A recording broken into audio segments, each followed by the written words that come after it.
Vídeo de hoje do canal do Nicola traz informação exclusiva. O Palmeiras negocia a contratação de um meia atacante paraguaio. Bora te atualizar sobre o Corinthians. Quero avançar na notícia que eu contei pela manhã a respeito do interesse alvinegro em Andrei Santos e falar também sobre Bruno Mendes. Será que ele pode se mandar para o Lille da França? Tem ainda informação sobre o São Paulo, perdendo um atleta na categoria de base. Tudo sobre o Flamengo. Vitor Pereira não será demitido. Preciso te atualizar sobre as últimas do mercado, falando sobre o Santos, que vai fazer um investimento bastante alto para contratar o zagueiro Joaquim.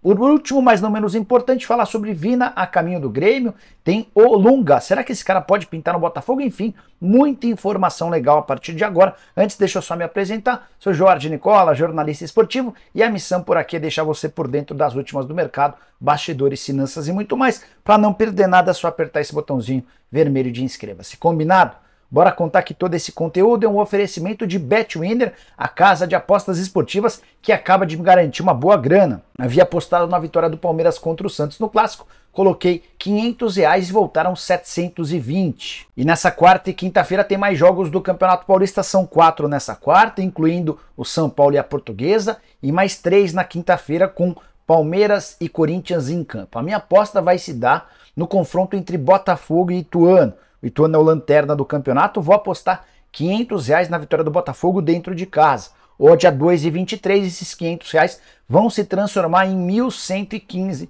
caso o Botafogo confirme o favoritismo. Curtiu? Então vem apostar comigo. Para participar é super simples, é só pegar o link que está no comentário fixo ou faça seu cadastro e não esqueça de usar o código bônus que é Nicola1 para ter direito a 100% no valor do seu depósito. Combinado? Bora começar o vídeo com o tradicional giro de notícias e contar que o Fluminense pagou nessa segunda-feira os salários em carteira do mês de janeiro. Segue devendo 13º, direitos de imagem e algumas premiações referentes a 2022. Já o Curitiba está bem perto de anunciar a contratação de Renan Ribeiro. Lembra dele? Goleiro com passagens por São Paulo, por Atlético Mineiro, estava no Sporting sem jogar há um tempão.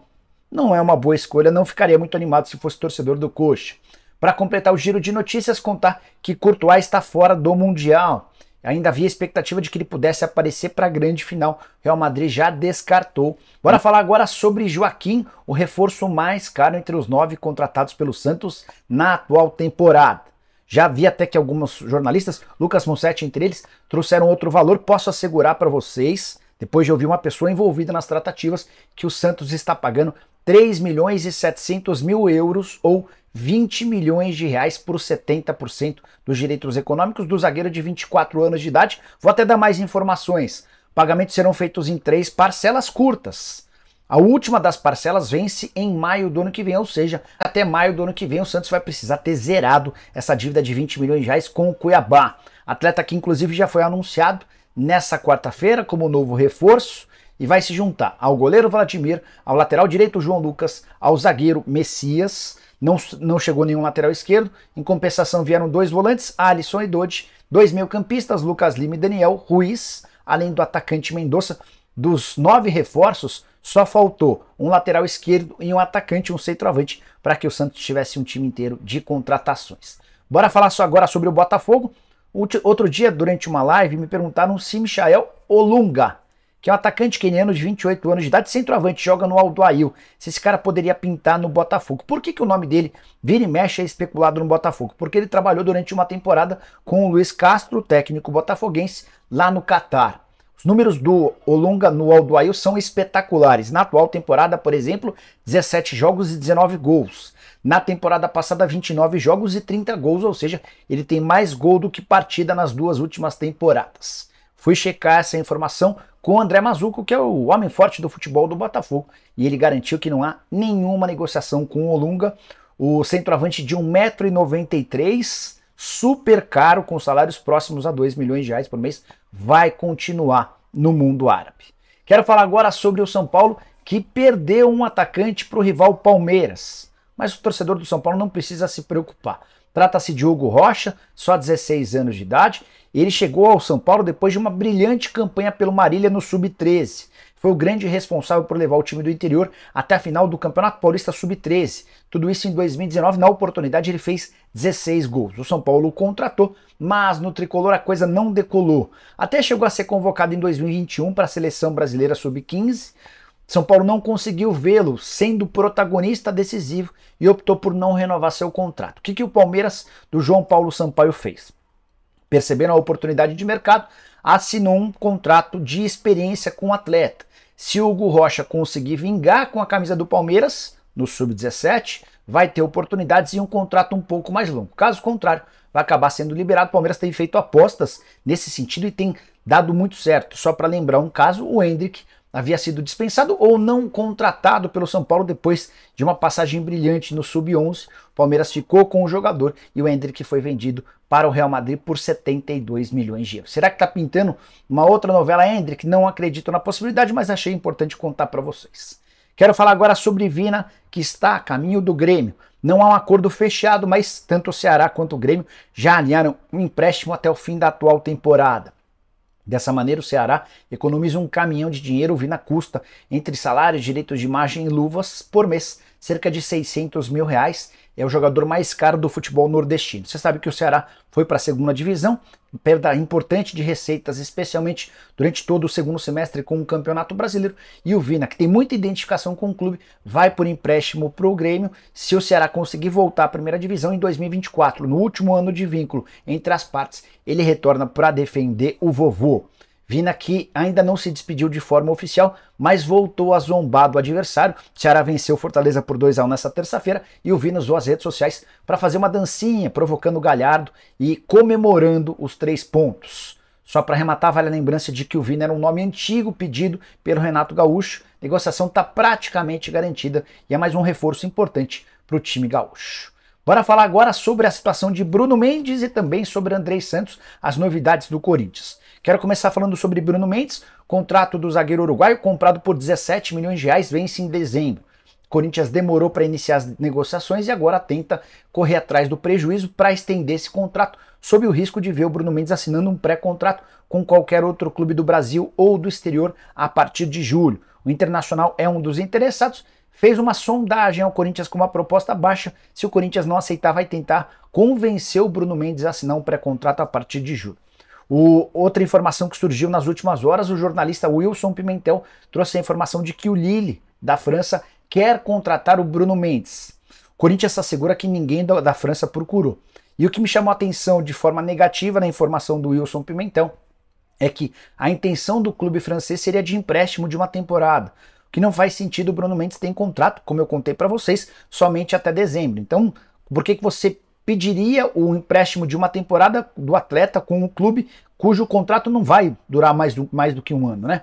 Enfim, perguntei também para minha fonte no Corinthians se o Bruno tem dado sinais de que quer renovar. Nas primeiras rodadas de negociação, o Bruno Mendes alega estar feliz no Corinthians, contente com as oportunidades, mas está pedindo um pouquinho mais de tempo antes de tomar sua decisão. Toda vez que você deixa para renovar o contrato muito próximo do fim, você cria uma enorme dificuldade para si. Sei não se o Corinthians ainda vai conseguir recuperar essa grana investida no atleta.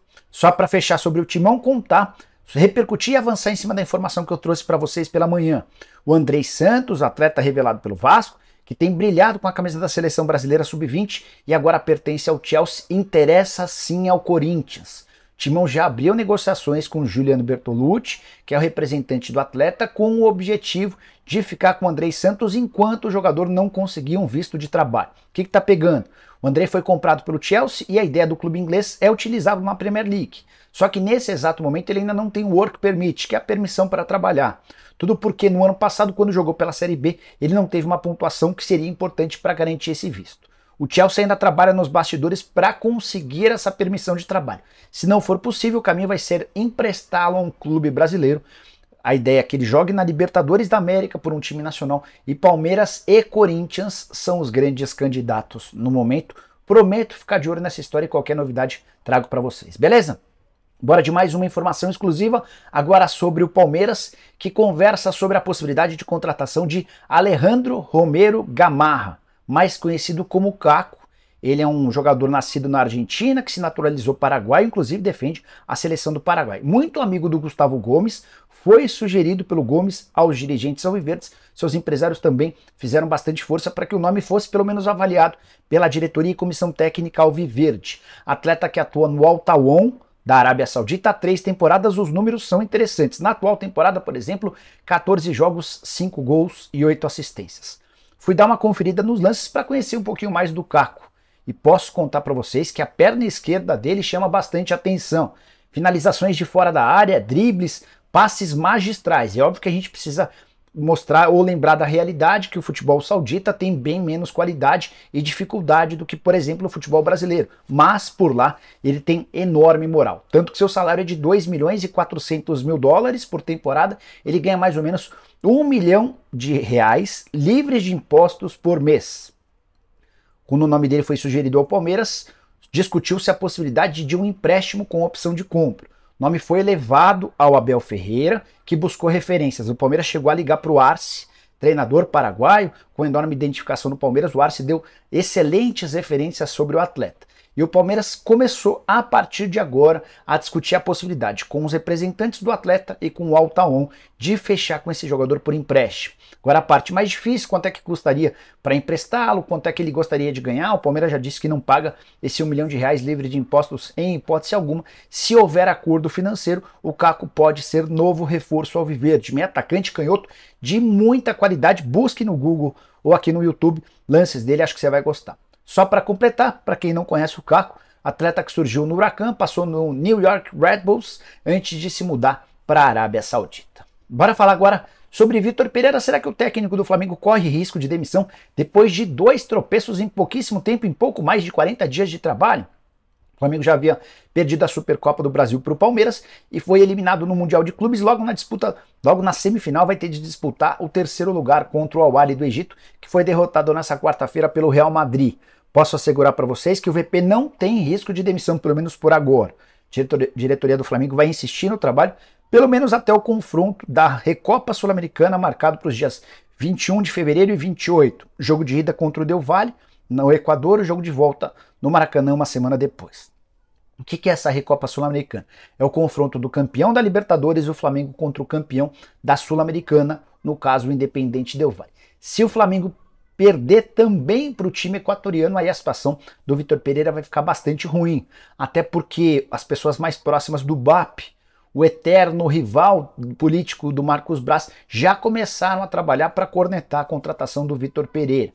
Por enquanto as coisas ainda estão nos conformes, o VP ainda tem prestígio, mas vai precisar vencer esse torneio de forma urgente. Só para arrematar, o VP também já começou a mexer os pauzinhos. Ele pretende fazer algumas mudanças importantes no elenco, entre elas a saída do Marinho. Então, clubes brasileiros interessados no Marinho, favor procurar o Flamengo, grande chance de sair negócio. Sobre o Ângelo, nenhuma novidade, o Flamengo insiste em contratá-lo, mas oferece 10 milhões de euros, o Santos, que é o dobro, pede 20 milhões de euros, somente pela parte que tem os 70% dos direitos econômicos. Quero fechar o vídeo para falar sobre o Atlético Mineiro com informações sobre a SAF.